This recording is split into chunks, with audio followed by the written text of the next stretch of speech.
Before we start pitching to a partner, let's practice throwing to something that doesn't move.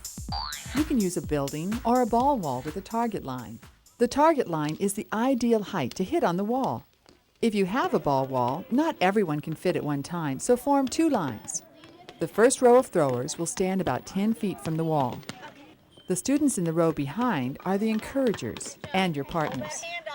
The partners waiting their turn at the ball wall have an important job: to watch, teach, and praise. One partner goes first.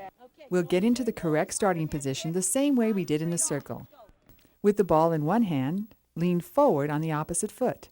Remember, your knees are slightly bent. The ball arm is extended and your toes are straight ahead.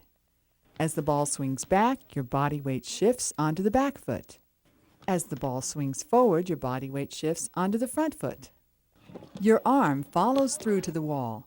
You're pointing where you want the ball to go. This is called the release point. It's the spot in the swing when you let go of the ball.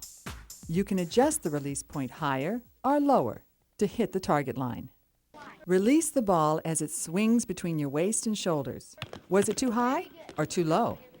If it was too high, let go of the ball sooner. Or was it too low?